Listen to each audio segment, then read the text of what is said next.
My name's Kelly Clark. I teach philosophy at Calvin College. On behalf of Calvin College and the Berkley Center of Georgetown University, I'd like to welcome you to this lecture. Some of you may know and some not that this lecture kicks off a conference that will start tomorrow on religious liberty and tolerance from various faith perspectives, Muslim, Christians, and Jew. It'll be at the Berkley Center. And it also represents the culmination of a book project that the authors, many of the authors of the book project are here. We have 5 Muslims, 5 Christians, and 5 Jews who have contributed to defending religious liberty and tolerance from their faith perspectives. If you didn't get a copy of that advertisement, there's one on the back. I hope you'll pick one up on the way back, on your way out, and buy one. $18, bargain at any price. It's not out yet. We had hoped to have the book out in conjunction with the conference, but it won't be out until next spring. And that's because there were a couple of scofflaws. Nick wasn't one of them, and they didn't get their essays in till June. Nick was a good citizen. I teach at Calvin College in Grand Rapids, Michigan, and Calvin was probably best known when I went to Calvin College because Nick Walderstorff taught at Calvin College in Grand Rapids, Michigan. He had taught there for 30 years. He's a world-renowned metaphysician, aesthetician, and also he's worked a lot on justice and peace issues. Sadly, when I went there, Nick took a demotion and went to Yale. I went on a bait and switch. I got stuck with John Hare, which turned out all right.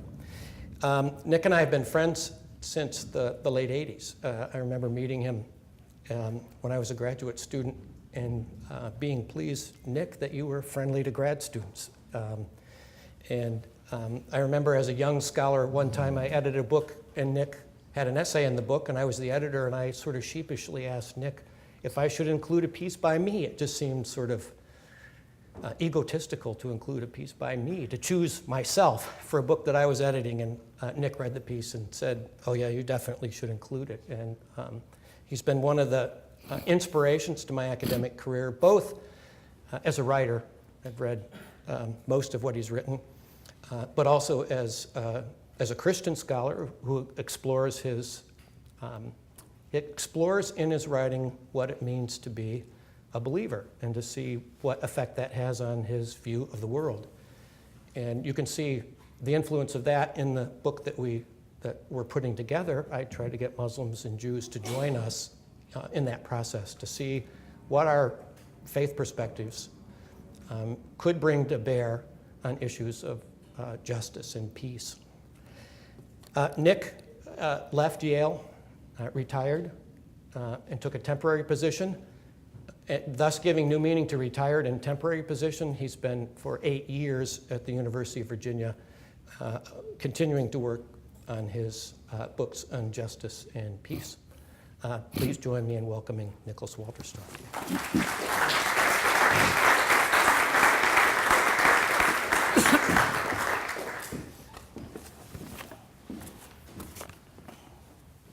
Thank you, Kelly, for that somewhat hyperbolic introduction. And I'm honored and intimidated to give the opening talk in this conference on the 3 Abrahamic traditions and what the resources of those traditions have to contribute by way of arguments and considerations for religious tolerance. There'll be time for questions and comments, corrections, and so forth. They spoke of their ancestral lands being expropriated. Is the sound system okay? They spoke of their ancient olive orchards being bulldozed. They spoke of their houses being dynamited after the family was given 1 hour to remove its belongings. They spoke of humiliating searches at airports and at checkpoints scattered around their country. They cried out for justice. And they asked why no one heard their cry. This was my first contact with Palestinians. It happened at a conference on Palestinian rights on the west side of Chicago in May 1978. She'll never forget it. About 150 Palestinians were in attendance. The reason these evils had befallen them was that they were not Jewish. Had they been Jewish, none of it would have happened. A year or so later, I went to the Middle East. I've gone several times since. I went to the West Bank, the occupied territory, as the Palestinians call it, and saw for myself the expropriated land, usually on the crest of hills, the crest now covered with gleaming new residences exclusively for Jews, paid for in good measure by American funds and populated to some extent by Americans. I saw where the olive orchards had once been. I saw two families standing next to heaps of rubble that had been their homes until the middle of the night before. And then I went to Israel and talked to Jews and Palestinians. I heard from the Palestinians about the many ways in which their not being Jewish resulted in their being treated as second-class citizens. And I heard progressive Israelis confirm this charge.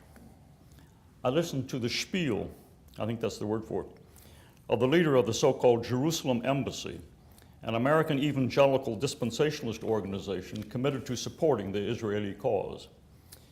He seemed either unaware that there were Christians in the Middle East, or utterly indifferent to what Israel's policies and America's support of those policies were doing to them. When a question was raised afterwards, it turned out that he was not unaware. These were not real Christians, he said, nor was he indifferent. The Palestinians, Christian and Muslim alike, ought to leave. God gave this land to the Jews, the Christian head of the so-called Jerusalem Embassy. So what strange turns religious intolerance takes. The patent anti-Semitism that surfaced in the famous Dreyfus case in France in the late 1800s, coming after roughly 100 years of European Enlightenment, led Theodor Herzl to conclude that Jews would never be fully accepted in Europe. The solution he proposed was that Jews establish their own state somewhere, and he had no strong preference as to where that should be. The Holocaust impelled many of the surviving Jews to leave their homelands after the Second World War and emigrate to the Middle East. Their arrival was instrumental in the founding of the State of Israel, from its beginnings a Jewish state. And now the same people who had endured so much suffering over the centuries for no other reason than that they were Jewish were seizing the ancestral lands of the Palestinian inhabitants, destroying their livelihood, dynamiting their homes, for no other reason than that they were not Jewish. It should be added that whereas many, if not most, of the founders of the State of Israel understood Jewishness more in ethnic than in religious terms, that's not true of the present-day population of Israel, and it's even less true of the Jewish settlers in the West Bank. Now, a story similar to the one I've just now told about the treatment by the Jewish State of Israel of those who are not Jews could be told about the treatment by Christians of those who are not Christian, by Muslims of those who are not Muslim, by Hindus of those who are not Hindu, and so forth. From all the stories that could be told, my only real reason for selecting the one I did tell is that this was a jolting experience of mine. So in this talk, I'm going to present a case for religious tolerance that draws on a near-forgotten theme in the Christian theological tradition. Given the assumption that religious intolerance is unjust, here's the theme. Given the assumption that religious intolerance is unjust, to be intolerant of the other person's practice of her religion is to wrong God. This theme of injustice as the wronging of God does not all by itself constitute a full case for religious tolerance. One has to add, for example, the assumption just mentioned that religious tolerance is unjust. So before developing the theme, I'd like to say a bit about the nature of tolerance, briefly identify the structure that a full case for religious tolerance would have, and then pinpoint the contribution to that structure of the particular theme that I'll be discussing tonight. Tolerance is not indifference. I think it's incompatible with indifference. Indifference makes tolerance impossible. If I believe that all religions are as good as my own in arriving at God and putting us in touch with the real or whatever, I will not tolerate your practice of your religion. I'll be indifferent as to the religion that you practice. And tolerance is likewise incompatible with prizing your practice of some religion different from my own. So interesting to have a Hindu in the neighborhood. Such prizing of diversity makes tolerance impossible. When John Stuart Mill urged that we prize disagreement on the ground that the clash of opinions makes the attainment of truth more likely, he was not urging tolerance of disagreement. And some of what passes then for religious tolerance in the West today seems to me clearly not tolerance, but the prizing of diversity. Even more of it strikes me as sheer indifference. It should be added, however, that few people are indifferent to all religions, and even fewer prize all diversity. The liberal Christian who relishes having a progressive Hindu in the neighborhood is likely to be upset if a right-wing teetotaling evangelical Christian moves in. As being upset by having a right-wing teetotaling evangelical Christian in the neighborhood, but not a progressive Hindu, means that the presence of the evangelical offers him an opportunity to practice tolerance, whereas the presence of that progressive Hindu offers no such opportunity. Well, then, tolerance and intolerance of someone's practice of their religion are alike in that both presuppose that one disapproves of that practice. You don't prize it, you're not indifferent to it, you disapprove of it. And one tolerates their practice of their religion if one disapproves of it, but nonetheless puts up with it. Or more precisely, if one voluntarily puts up with it. If one puts up with the other person's practice of his or her religion only because the law compels one to do so, that's not tolerance, or at best it's legal tolerance. Disapproval varies in intensity, as it does in what it is about the other person's practice of his or her religion that bears the brunt of one's disapproval. Perhaps what annoys me is the mere fact of a seemingly rational adult believing such silly religious nonsense. Or maybe it's the fact that he makes me feel unsure and uneasy about my own religion. Or maybe it's his unwillingness to participate in our nation's wars, so the focus can be different. Tolerance and intolerance likewise vary in intensity, and they do come in many forms. Though I may not advocate your being coerced into not practicing your religion and instead practicing some other, I may shun you, ridicule you, mock you, advocate that you not be treated equally with the rest of us by the state, advocate that you have fewer civil rights than the rest of us, and so forth. So in not advocating that you be coerced, I am, so far forth, putting up with your practice of religion, but in nonetheless mocking your religion, I'm not putting up with your practice of it. So my practice is a mixture of tolerance and intolerance. Given that I disapprove of your practice of your religion, tolerance becomes a live option for me only if I believe that my own religion and morality permit it. And herein lies one of the greatest obstacles to tolerance. Many religious people down through the ages and yet today believe that their religion obligates them not to tolerate the other. God demands that heresy be stamped out. Allah demands the elimination of the infidel.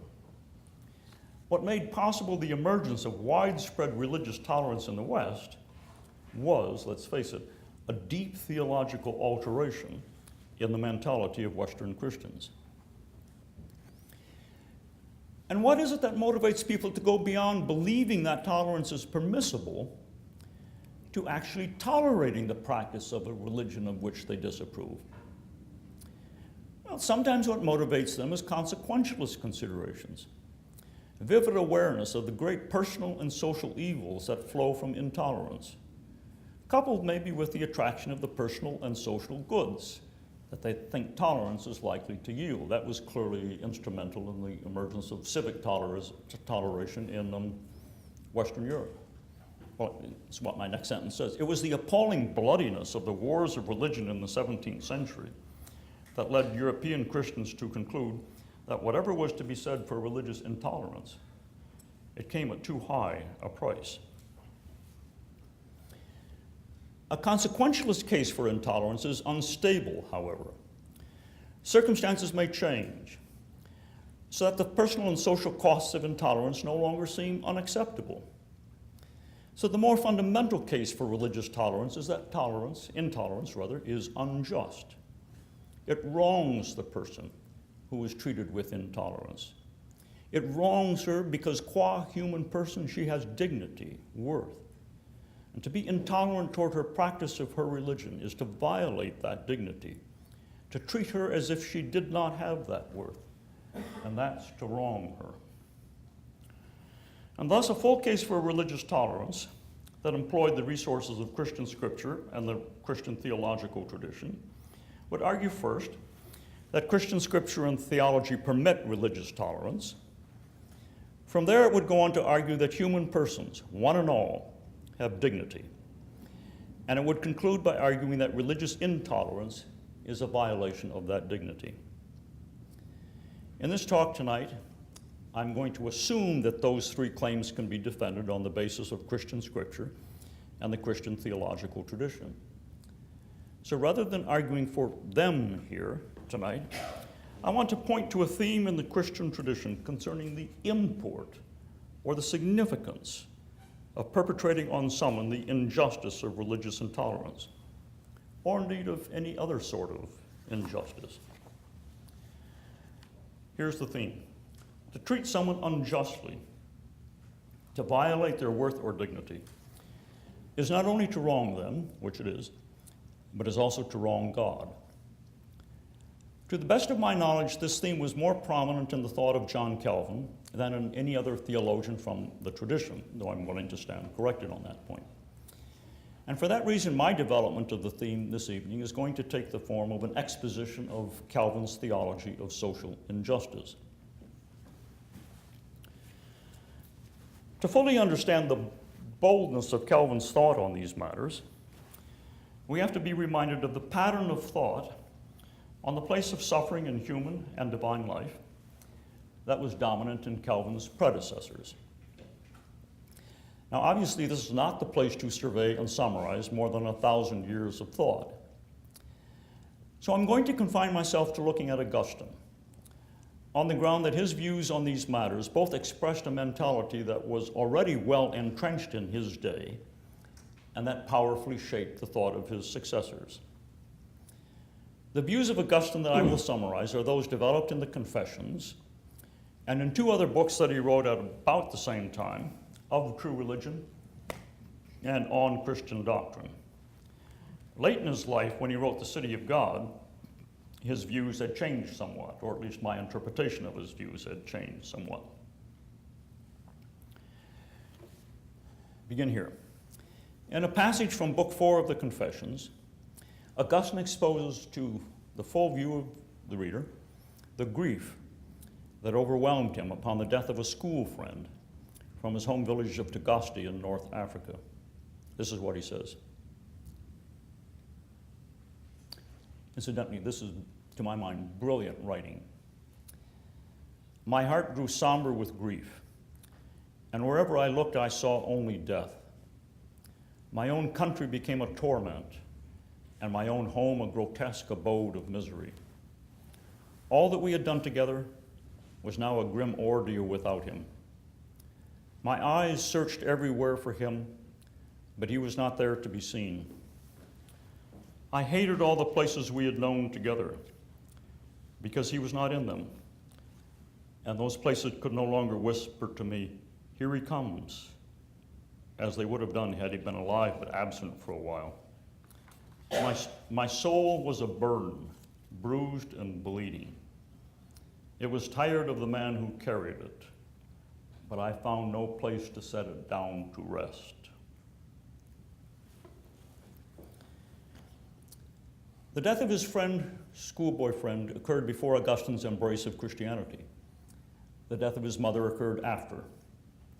And that embrace of Christianity made his response to his mother's death profoundly different from that to his friend's death.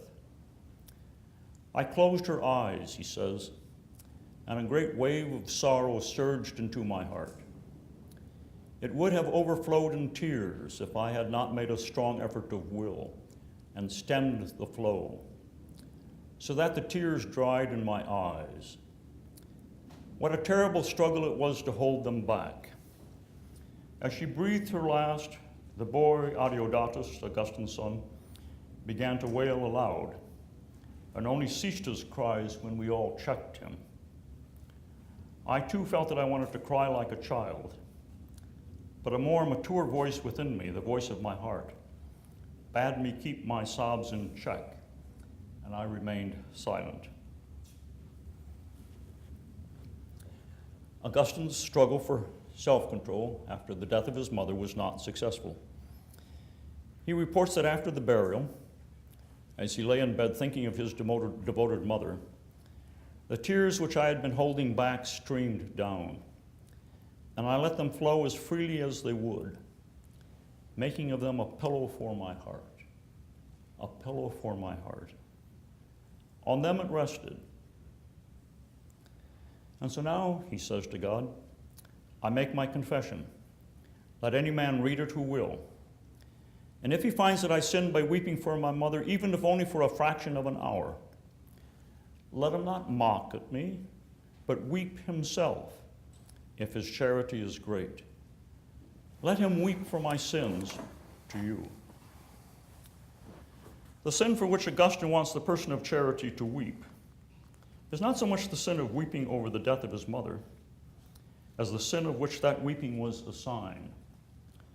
I was, he says, I quote, guilty of too much worldly affection.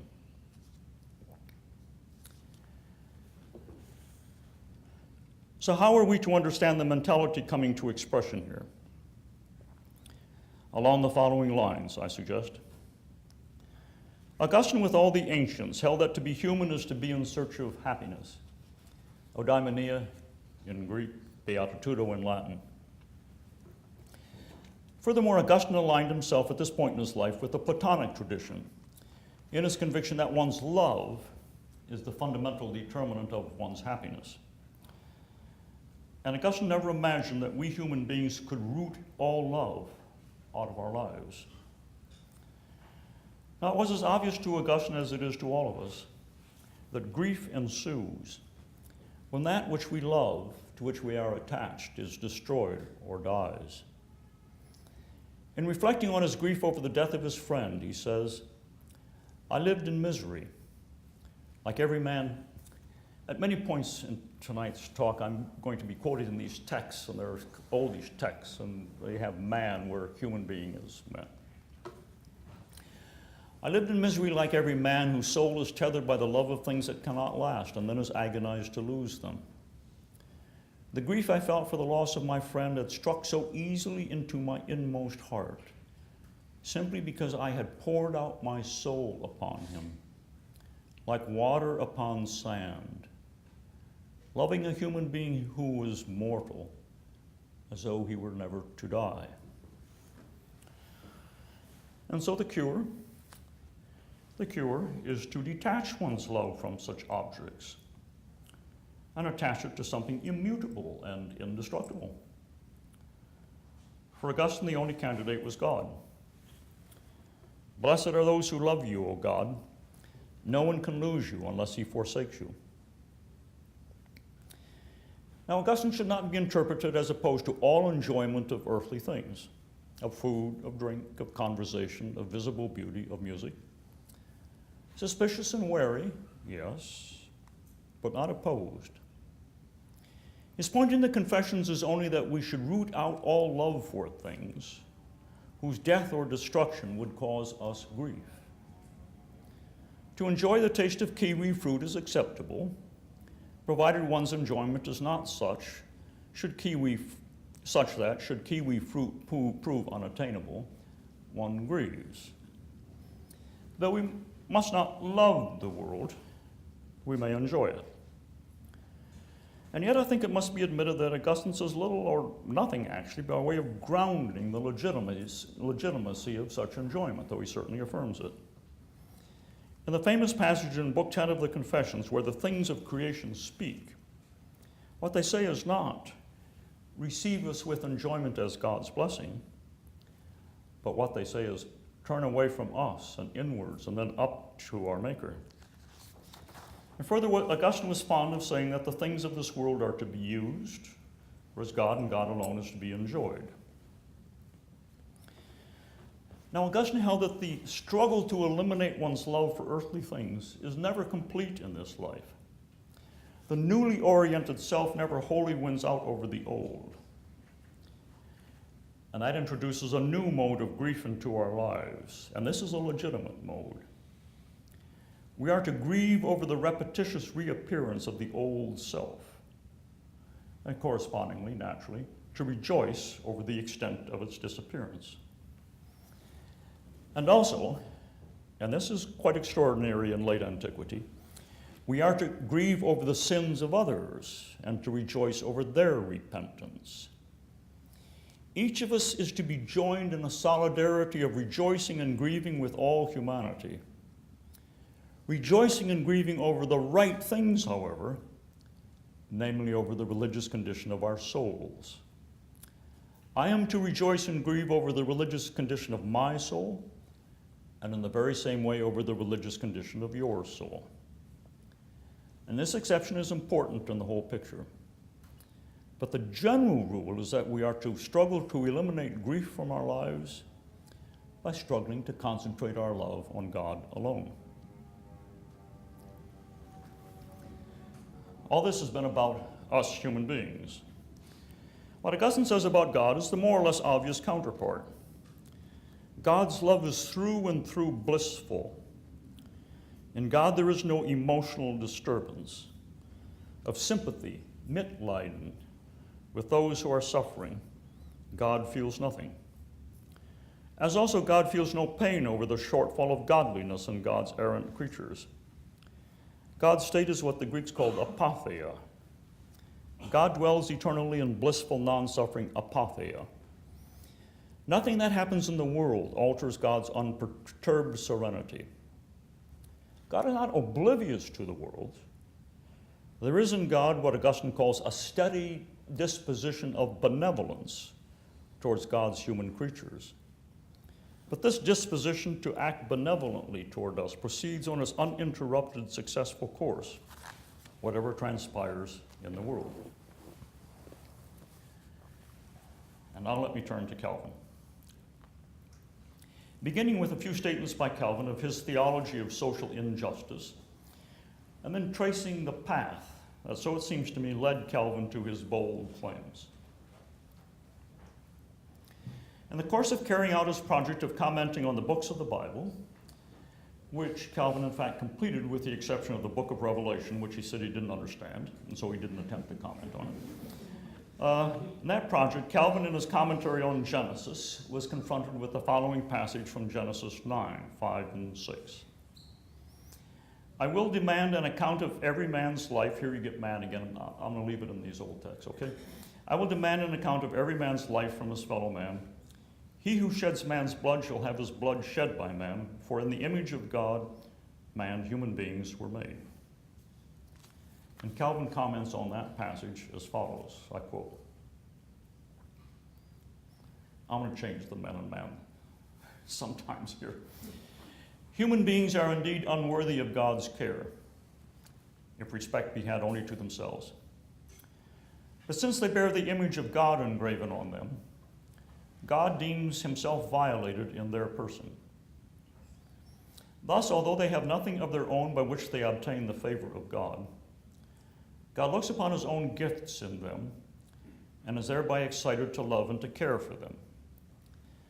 This doctrine, however, is to be carefully observed, that no one can be injurious to his brother or sister without wounding God himself. Without wounding God himself. Were this doctrine deeply fixed in our minds, we would be much more reluctant than we are to inflict injuries on our fellows. The thought is striking. God deems himself violated in their person. No one can be injurious to his brother or sister without wounding God himself. And as if to make clear that speaking this way was not some fancy rhetorical flourish on his part, not to be taken very seriously, Calvin adds that this doctrine is to be carefully observed. it is to be deeply fixed on our minds. To inflict injury on a fellow human being is to wound God. Behind and beneath the social misery of our world is the suffering of God. To pursue justice is to relieve God's suffering. If we really believed that, we would be much more reluctant than we are to inflict injuries. A second passage worth having in hand before we trace out the path that led Calvin to these striking and provocative conclusions occurs in his commentary on the Old Testament Hebrew Bible book of Habakkuk. The text on which he is commenting goes like this: "The arrogant man shall not abide. His greed is as wide as Sheol. Like death, he never has enough. He gathers for himself all nations and collects as his own all peoples. Shall not all these take up their taunt against him in scoffing derision of him and say, 'Woe to him who heaps up what is not his own. How long?' and loads himself with pledges." Commenting especially on that cry, "How long?" Calvin says the following: "This also is a dictate of nature. When anyone disturbs the whole world by his ambition and avarice, or everywhere commits plunder, or oppresses miserable nations, when he distresses the innocent, all cry out, 'How long?' And this cry, proceeding as it does from the feeling of nature and the dictate of justice, is at length heard by the Lord. For how does it come that all, being touched with weariness, cry out, 'How long?' except that they know that this confusion of order and equity is not to be endured? And this feeling, is it not implanted in us by the Lord himself? It is then the same as though God heard himself when he hears the cries and groanings of those who cannot bear injustice." Again, the thought is striking. The cries of the victims of injustice are the cry of God. The lament of the victims as they cry out, "How long?" is God giving voice to God's own lament. So, what was the line of thought that led Calvin to this bold theology of social injustice? Well, a good place to begin is with his opposition to the Augustinian position on the place of grief in human life. Namely, that we are to pursue the elimination of all grief by struggling to love God and God alone, with the exception that one is to grieve over one's own failure and that of one's fellows to accomplish this project. Among the Christians, says Calvin, there are also new Stoics who count it depraved not only to groan and weep, but also to be sad and care-ridden. On this, says Calvin, they are quite wrong. Our goal, he says, I quote, "is not to be utterly stupefied and to be deprived of all feeling of pain. Our ideal is not that of what the Stoics of old foolishly described as the great-souled man, one who, having cast off all human qualities, was affected equally by adversity and prosperity, by sad times and happy ones, nay, who like a stone was not affected at all. That's not our ideal." And one reason for repudiating that idea which he attributes to the Stoics is that it paints, he calls, a likeness of forbearance that has never been found among human beings and can never be realized. And in setting before us this impossible ideal, it distracts us from the attitude toward suffering that we ought in fact to cultivate. I quote, "Thus, afflicted by disease," I hope you have the contrast with Augustine in mind, "thus afflicted by disease, we shall both groan and be uneasy and pant after health. Thus, pressed by poverty, we shall be pricked by the arrows of care and sorrow. Thus we shall be smitten by the pain of disgrace, contempt, injustice. And at the funerals of our dear ones, we shall weep the tears that are owed to our nature." Calvin had a second reason for rejecting that Stoic ideal. Our Lord and Master, he says, has condemned it not only by his word, but also by his example. For he groaned and wept both over his own and others' misfortunes, and he taught his disciples in the same way. The world, he says, will rejoice, but you will be sorrowful and will weep. And that no one might turn it into a vice, he openly proclaimed, "Blessed are those who mourn. So the discipline that we are to undertake in the face of sickness, death, poverty, disgrace, indignity, and injustice is not the Augustinian discipline of no longer grieving over these, of becoming indifferent. But following the example of Christ, we are to let our God-given nature take its course, paying to justice the honor of grieving upon being treated unjustly, paying to life the honor of grieving upon the death of those we love. We are to let our wounds bleed, our eyes tear. The discipline we are to undertake is the discipline of becoming patient in suffering. I shall have something to say shortly about the nature of Calvinist patience. Calvin's opposition to Stoicism and Augustinianism was grounded then in his conviction that they set for us an impossible and inappropriate ideal, contrary to our created nature. But it's easy to see that this attitude towards grief also fits in with and is supported by his attitude toward enjoyment of the things of this world. In a remarkable passage in the Institutes, Calvin argues that of grasses, trees, and fruits, we should appreciate not only their utility as nourishment, but their beauty of appearance and pleasantness of odor and taste. Of clothes, we should appreciate, he says, not only their utility for keeping us warm, but their comeliness. And of wine and oil, we should appreciate not only that they are useful, but that wine gladdens the heart, and oil makes one's face shine. I think for us in the modern world, it's difficult to appreciate one's face shining because oil has been spilled over it. And as if with his eye on Augustine's use-employment distinction, he asks rhetorically whether God did not, in short, quote, render many things attractive to us apart from their necessary use. He answers that God did.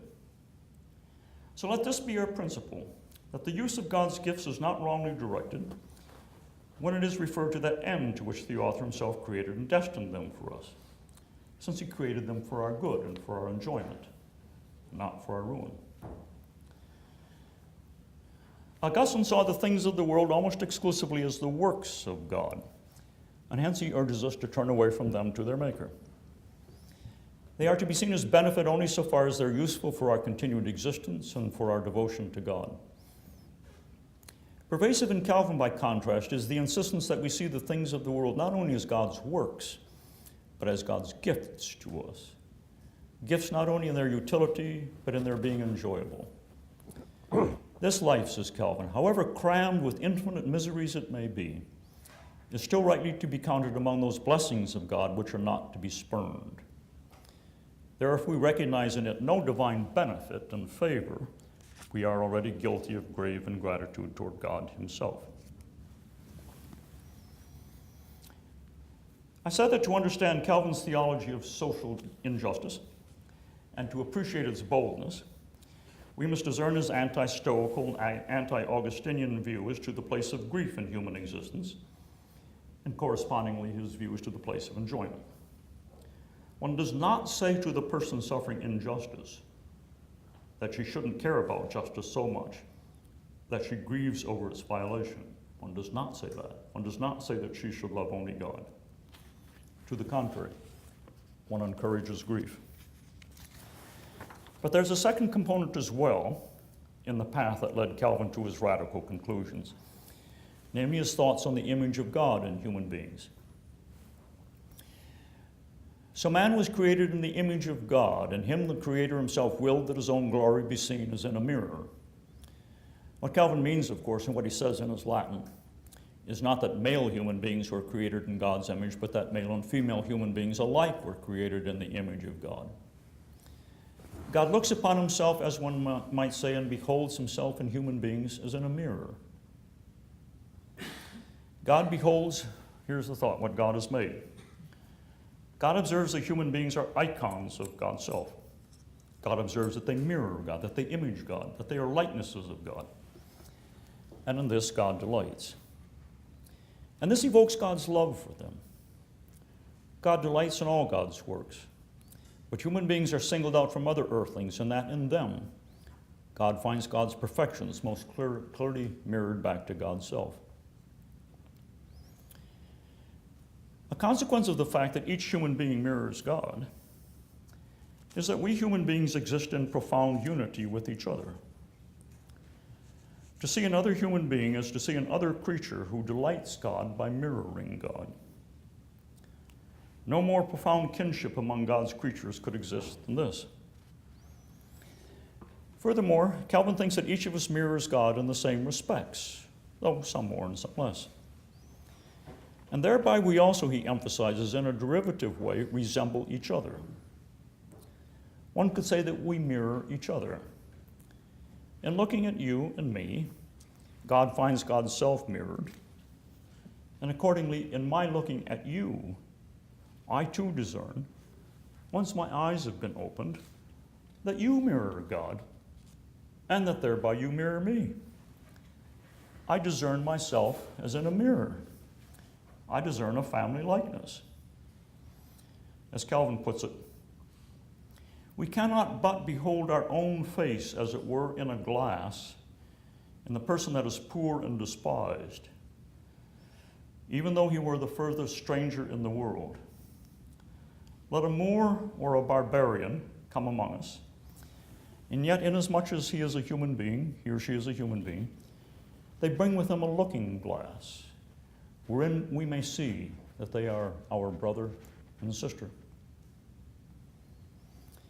There were those who argued that the image of God in us can be, and in some cases has been, eliminated. Calvin firmly disagreed. Should anyone object that this divine image has been obliterated, the solution is easy. First, there yet exists some remnant of it, so that every human being is possessed of no small dignity. And secondly, the celestial creator himself, however corrupted human beings may be, still keeps in view the end of his original creation. And according to his example, we ought to consider to what end he created human beings, and what excellence he has bestowed upon them, above the rest of living things. So there's nothing that can happen to a human being, and nothing a human being can do to bring it about that the image of God in that person is obliterated. Though a human being's mirroring of God can be painfully distorted, blurred, and diminished, it cannot be eliminated. So Calvin grounds the claims of love and justice in this phenomenon of our mirroring God. The standard picture of Calvin and Calvinists is that obligation, duty, responsibility, and the call to obedience loom large in his thought, and they do. Yet for Calvin, there's something deeper than this. All of us in our daily lives are confronted with other human beings. We find ourselves in the presence of an other, who by virtue of being an icon with God as we are, makes claims on us. Accordingly, moral reflection can begin either from the responsibility of the agent toward the other, or from the moral claims of the other on the agent. Now, I think the degree to which Calvin starts not from the moral duties of the agent, but from the moral claims of the other on the agent, is striking. The pattern is displayed with a great insistence in the following passage. The Lord commands all human beings without exception to do good. Yet the great part of them are most unworthy if they be judged by their own merit. But here Scripture helps in the best way when it teaches that we are not to consider what human beings merit of themselves, but to look upon the image of God in all human beings, to which we owe all honor and love. Therefore, whatever human being you meet who needs your aid, you have no reason to refuse to help him. You say, he's a stranger, but the Lord has given him or her a mark that ought to be familiar to you, by virtue of the fact that he forbids you to despise your own flesh. You say, he's contemptible and worthless, but the Lord shows him or her to be one to whom he has deigned to give the beauty of his image. You say that you know nothing for any service of his, but God, as it were, has put him or her in his own place in order that you may recognize towards them the many and great benefits with which God has bound you to them. You say, he doesn't deserve even the least effort for his sake, but it's the image of God which recommends him or her to you. and that's worth your giving yourself and all your possessions. The passage continues. Several things in this passage I think are striking. In addition to the hammering, insistent grounding of the claims of love and justice in our ineradicable iconicity. One is Calvin's adamant insistence that given that it is our iconicity that grounds these claims, the virtue of the other person, or lack of virtue, is irrelevant. Always the perpetrators of injustice want it otherwise. If the so-called blacks in South Africa would just behave, they would be given a voice in their government. If the Palestinians just behaved, the ending of the occupation of their land could be considered. But how exactly does the fact that each of us is an image of God ground our claim to love and justice from our fellows? One would expect Calvin to say that it is the great dignity that supervenes on being an image of God that grounds the claim of the other on me. This dignity calls for respect. And there's no other way of showing the appropriate respect than by love and justice. Calvin does speak that way now and then. But I find it fascinating that his emphasis falls elsewhere. It falls, for one thing, on the fact, as already noted, that the other has claims on my love and justice because she and I are kinfolk in the deepest possible way, namely by virtue of jointly imaging God. This comes out vividly in Calvin's commentary on a passage from Isaiah. The passage on which he is commenting goes like this. Is not this the fast that I choose? To loose the bonds of injustice, to undo the thongs of the yoke, to let the oppressed go free and to break every yoke? Is it not to share your bread with the hungry and bring the homeless poor into your house? When you see the naked, to cover them, and not to hide yourself from your own flesh? Calvin's comment runs in part as follows. It's not enough to abstain from acts of injustice if you refuse your assistance to the needy. By commanding them to break bread to the hungry, God intended to take away every excuse from covetous and greedy men who allege that they have a right to keep possession of that which is their own. And indeed, this is the dictate of common sense, that the hungry are deprived of their just right if their hunger is not relieved. At length, Isaiah concludes, and that you hide not yourself from your own flesh. Here we ought to observe the term flesh, by which he means all human beings universally, not a single one of whom we can behold without seeing, as in a mirror, our own flesh. It is, therefore, a proof of the greatest inhumanity to despise those in whom we are constrained to recognize our own likeness. In short, to fail to treat one's fellow human beings with love and justice is to fail in the duties of kinship, and thereby to act with the greatest inhumanity. But there's a second way in which the iconicity of the other human being grounds her claim on me to love and justice, in addition to the fact that we are kin. And it's this other way that my whole discussion has been moving towards. God himself, looking on human beings as formed in his own image, regards them with such love and honor that he feels himself wronged and outraged in the persons of those who are the victims of human cruelty and wickedness. That's another passage from the one I read at the beginning. So for Calvin, the demands of love and justice lie not first of all in the will of God, which is what much of the Christian tradition has held, nor in the reason of God, which is what much of the rest of the tradition has held, but they lie in God's sorrow and in God's joy, in God's suffering and in God's delight.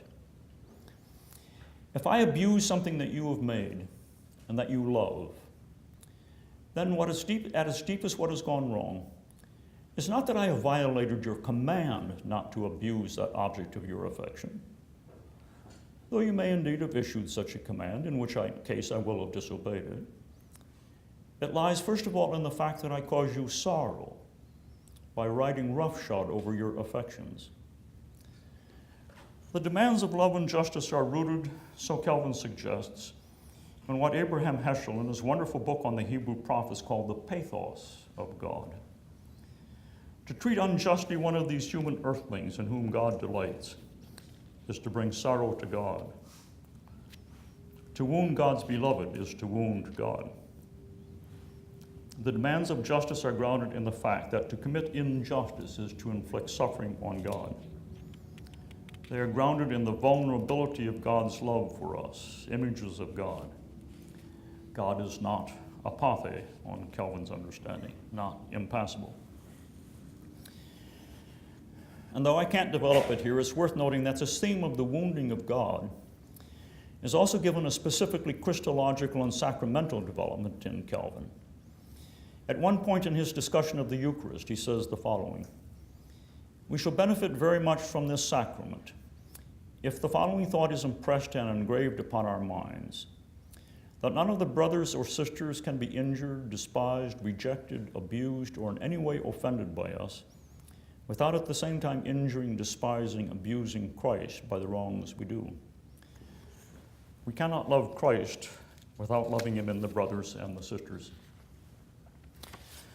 Now I got a passage on Calvinist patience here, arguing that it's not passivity, but I'm going to skip that and conclude.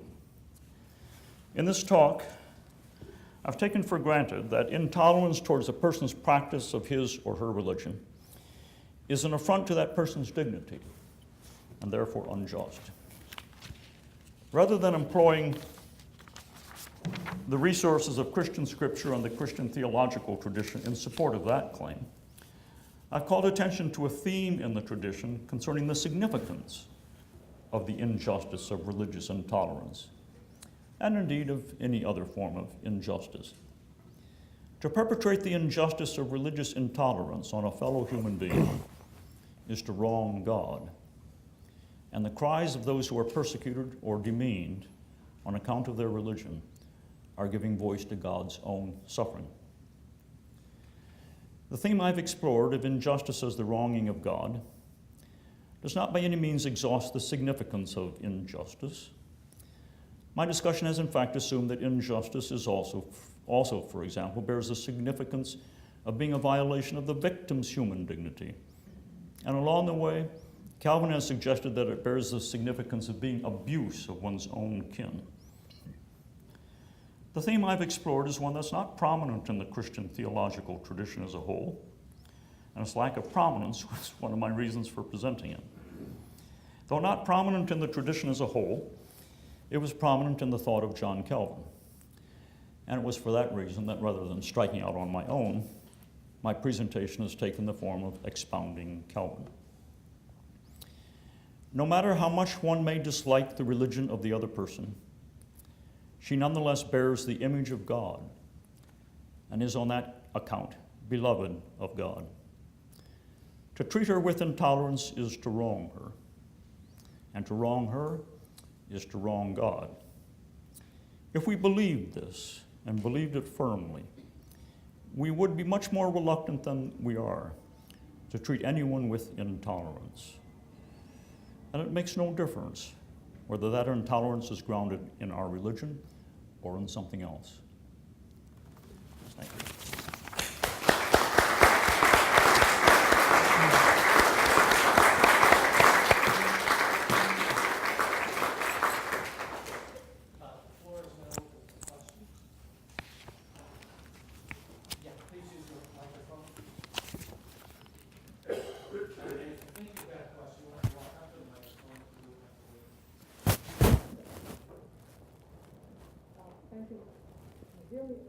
Thank you very much. I'm Dr. Yale. I'm an Orthodox Jew from Israel. And I have a question. Is that better? Yep. I think you should just keep talking. Nick can repeat. Like. Okay. I have a question and a correction. Okay. The question is about Calvin, the correction is about Herzl. About what? Herzl, Theodor Herzl. The question is, I heard a lot of Jewish stuff in your analysis of Calvin. A lot of Jewish stuff. Absolutely. You know, go back to the way lots of Jewish readings of the passages of the Bible of the Old Testament that you quoted, the idea that God is damaged in the world, that it is the sacrilegion when we act unjustly and that we need to make God complete in the world, etc. And I was wondering, I really don't know anything about Calvin's theology. I know about a little bit about the Hebrewists in Europe at the time, and I was wondering if the Protestant idea of going back to the Old Testament in the case of Calvin versus Augustinus, does that have anything to do with rereading of at least the Old Testament with Jewish commentaries in mind? That is my question. I really don't know about it. There's one example. Can you take, why don't you go ahead and respond to that, and then we'll hear you. Okay. All right. I just wanted to round up that question. There's a famous passage in the Mishnah about one soul being a whole world, etc. And if you eliminate it, you destroy the whole world, and that is even quoted in the Quran, in the 5th Surah. So there are lots of Jewish stuff that I heard when you were reading. Right. So the question is whether, let me start a little bit differently. Calvin is clearly repudiating the 1,000-year, 1,200-year tradition of divine impassibility, which comes out of, well, it's older than that, comes out of Plotinus and the Neoplatonians and so forth. He's clearly repudiating that. Now, he doesn't mount an argument with the impassibility tradition, and the reason for that is that he comes out of the legal tradition and the rhetorical tradition, humanist tradition, and not out of the school tradition. So he's not mounting arguments against what the scholastics had to say about in favor of impassibility. Your question then is whether he was influenced by Jewish commentators. Now here I have to rest on what friends and so forth tell me, since this isn't my home field, but the answer to that is yes. That the humanists, a good many of the humanists, in fact, knew about, and knew some Jews personally and knew some of the Jewish commentators, and so that enters into the humanist rhetorical tradition. So the answer to that question is apparently yes. Yeah. Just one quick thing to add. It's almost certainly true that parts of the Christian tradition have devalued the Old Testament, and much of what you had with his, she asked if the Old Testament. Yeah. So is just full of the suffering of God. Yeah. So another part of the answer to your question is not just was he aware of Jewish commentators, and he and the other humanists, a lot of the other humanists were, but it's also that the Old Testament has a role in Calvin's thought that it did not have in the thought of a lot of the Christian tradition. For Calvin, when I read him, the two testaments are sort of seamless. It's one grand story. So you never find him. When I went to, I never spent a second of my life as a student in a seminary, but I went to Yale Divinity School to teach there, and when I got to Yale Divinity School, there was this anxious question that the theologians and the biblical people were asking. What's the relationship between what we Christians call the New Testament and the Old Testament? And as someone having grown up in this roughly Calvinist tradition, it seemed like the craziest question on the face of the earth. I mean, it's one story. So I just sort of ingenuously say, what's the problem? Isaiah, that's what we read on Yom Kippur, on the Day of Atonement, synagogues, ever since the past 2,000 years. My correction about Herzl is that, yes, he was a half-assimilated Jew himself, but when he designed the Zionist movement, he wrote 2 books about Zion. He was definitely a Zionist. The reason why he, at some point in his life, he adopted the Uganda plan instead of Zion was because of the pogroms of 1903 in Russia. And it was considered like a night shelter, a temporary solution. But it never occurred to him that Zion was not the country where the Jewish people would have to go back to. So that was like something he said very. Yeah, I accept that as a correction. I thought that Herzl really was more or less a slight preference for the Middle East, but Uganda would have been okay. You come out of the happiness tradition, God is a happy person. So, whereas if you've got a suffering God, you don't have that you don't have the same image of God. And so I was wondering what more metaphysically kind of God does he have? God as you know, in the process tradition, would be able to at least attempt to get at this. When I think as a non-Calvinist but Roman Catholic, I think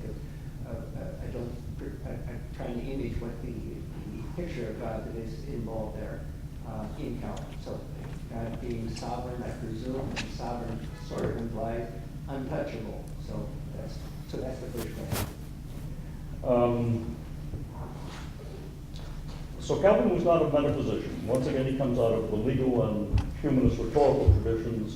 He's just not in, unlike Luther, who was reared in the scholastic tradition, and now almost version of the scholastic tradition. And so Calvin is just not a metaphysician. So what I don't know of any place in which he takes up that question in its own right.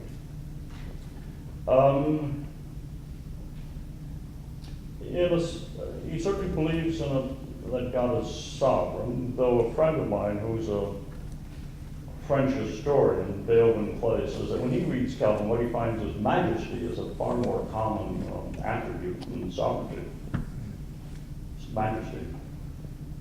But that doesn't give us the metaphysics yet. So I can't believe that Calvin was a proto-Whiteheadian, but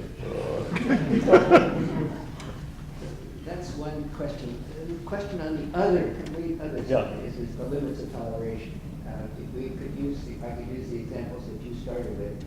If someone is blowing up my house and is doing so out of religious conviction, I suspect I should not be tolerant of such a person, and I should not be tolerant of a religion that would mandate that or allow that. If you go back to many others, all religions have, and Christianity did a whole lot of bad things to Jews, and they did it out of their sense of mission. And I would hope that the Jewish people didn't think, oh, well, I should be tolerant of these people who are forcing conversions or who are another way. Good point. So if I were developing this theme on my own instead of highlighting this theme in Calvin, what I would say is that toleration always has to be exercised in the context of justice. If you try to remove it from that, one gets the sort of conundrum that we're talking about there. So justice does not be. What Calvin said in the passages I quoted is that you ought to cry out. What should be added is that more than that, it's an injustice being perpetrated upon you, and we should not tolerate injustice perpetrated upon us. And of course, from the viewpoint of one person, it's not injustice, it's God's will. The other person is injustice. Yeah. So we've got an argument going. Yeah.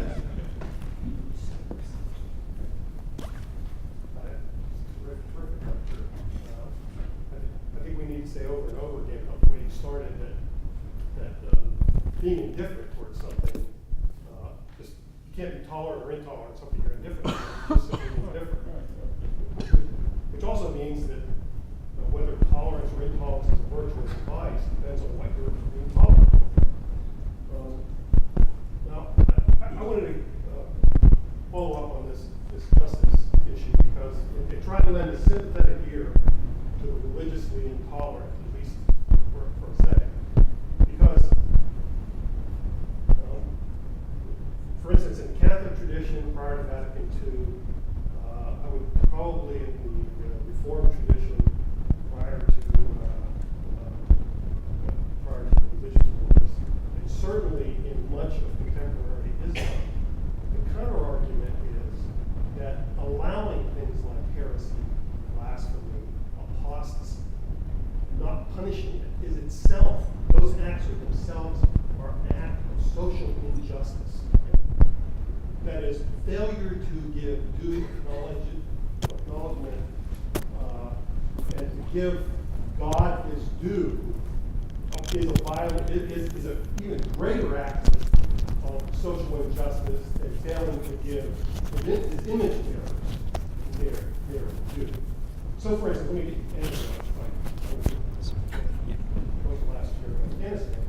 When the guy over here wanted to burn the Quran for the second time, they went out and down in the Kandahar area, and they started asking, sort of surveying, because they wanted to see how much the blowback rate, what the folks in Afghanistan thought of this. And they thought it was outrageous, right? It was an act of, this was an act of injustice that required a response by the civil authorities. And if you would say, well, but you don't understand, it's not just that that the laws would allow you to burn a Quran, you'd be able to burn a Bible, you'd be able to burn any book you want. And they were persuaded by that. They said, well, that's the problem, you see. So it's not a matter of liberty or love versus justice. It's competing, I'm suggesting, it's competing notions of what constitutes justice. So I wonder, how would you get at, I'm not defending religious intolerance, but I'm trying to advance as best I can what the kind of argument that they give for not being tolerant towards somebody else. So let me first make a remark about Calvin, then a few remarks in my own voice. I suppose we should, so I read these passages about everybody, no matter what, carry the image of God. They cannot do anything to obliterate that. God loves that image and loves them on account of bearing that image and so forth. Nonetheless, Calvin stands at the end of the medieval period and the beginning of the modern period, of course. So when it comes to his understanding of the task of the state, there's minor difference between his Catholic predecessors and Calvin. All of them hold the two rules doctrine, that everybody, they're living in Christendom. They think of the citizenship of the state as pretty much coterminous with the membership of the church. And then they've got a jurisdictional problem as between church and state. Not a problem as to two different peoples, it's the same people, but jurisdictional problem. And Calvin the two rules doctrine is first formulated by Pope Gelasius, and Calvin comes close to quoting what Gelasius does.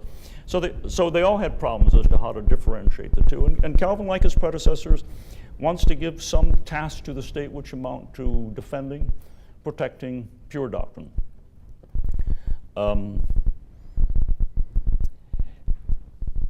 Now, Calvin and Gelasius and everybody in between knew that there were people living in Europe who were not Christians, who were not baptized. That's the crux, and especially Jews.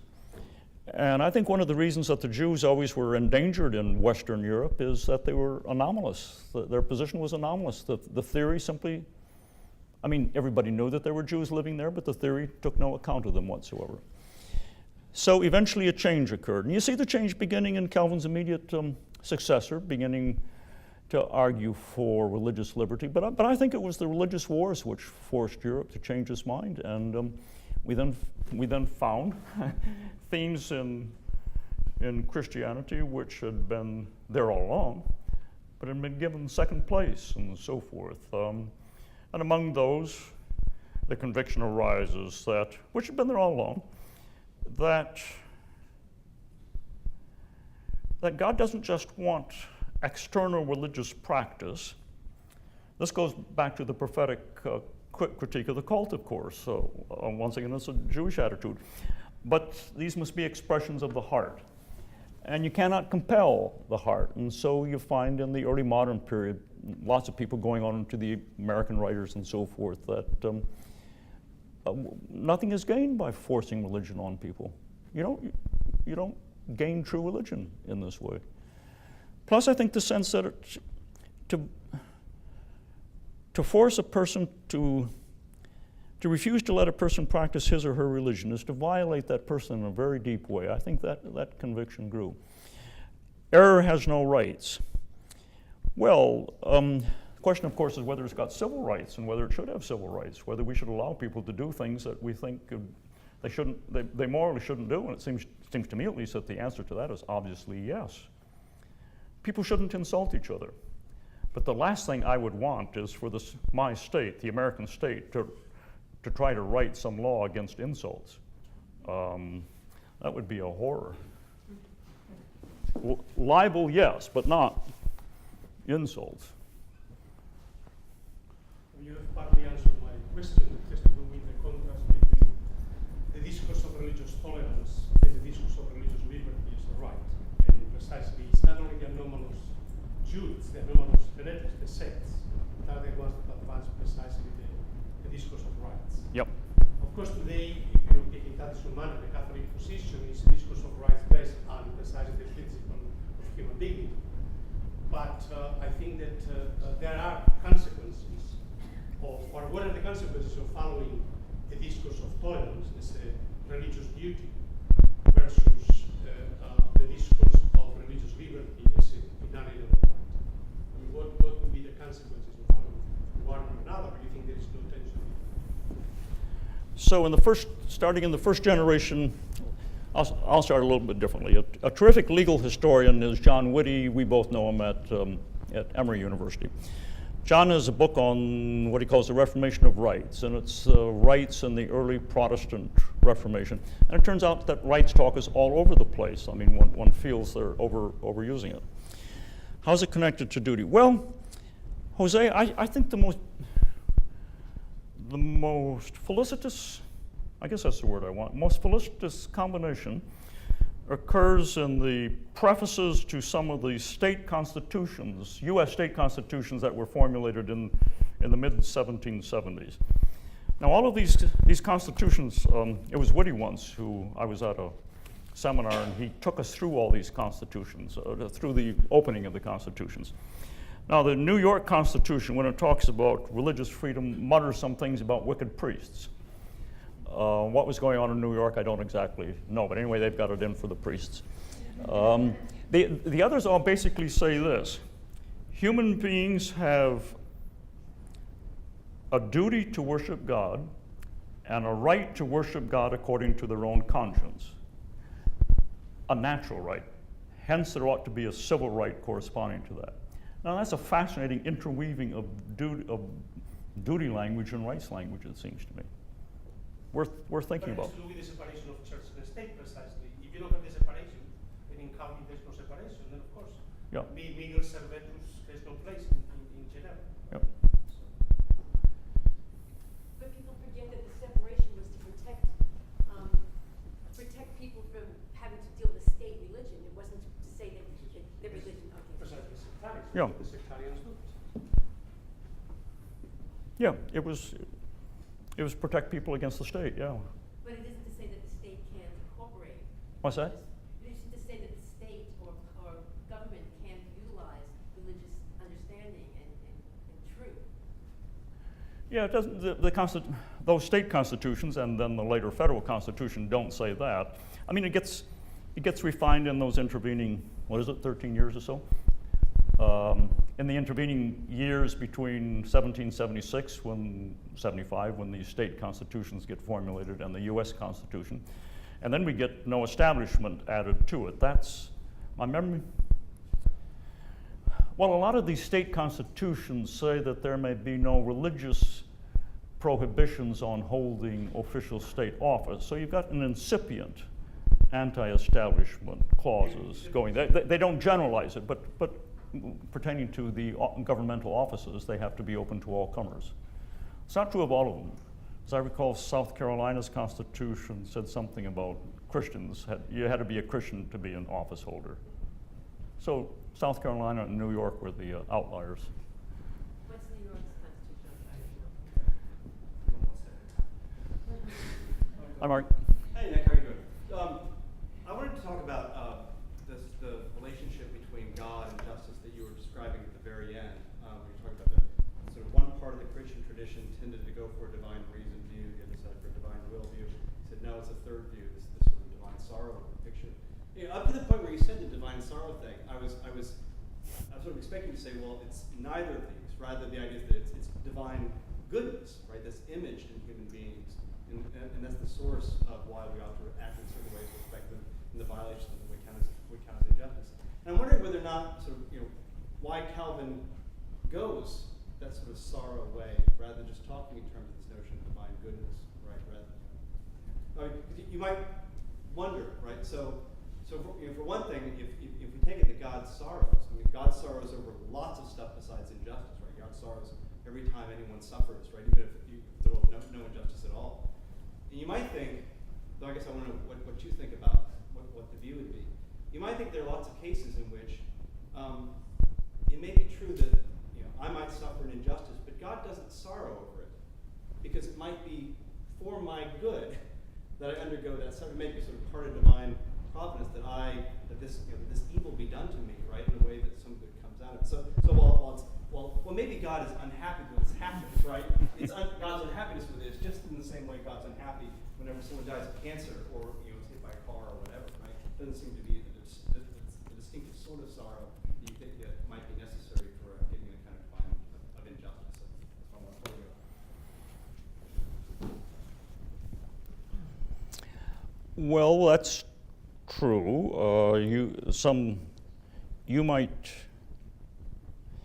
You might be morally improved, Mark, by my perpetrating some injustice on you, but that's not a reason for perpetrating the injustice on you. Definitely not. Now, It's still injustice, right? it's still injustice, and sorrow in it. and the flip side of injustice, on my view, is that one ought not to perpetrate it, and then I just ought not.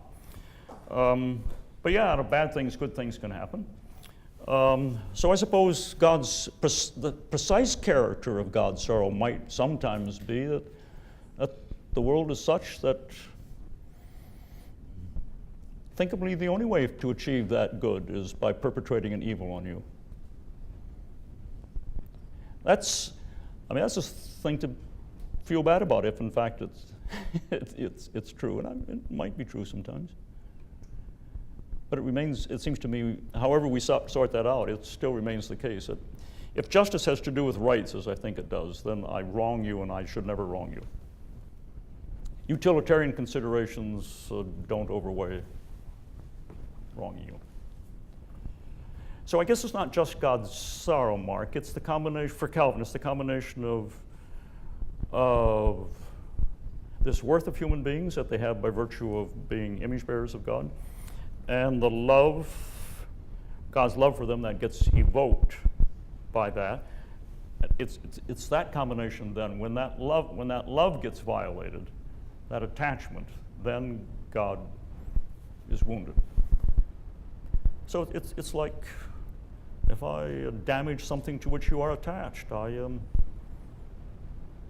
some piece of furniture. In that case, I don't wrong the furniture, but I wrong you. In the case we were talking about, both are wrong, the human being and God.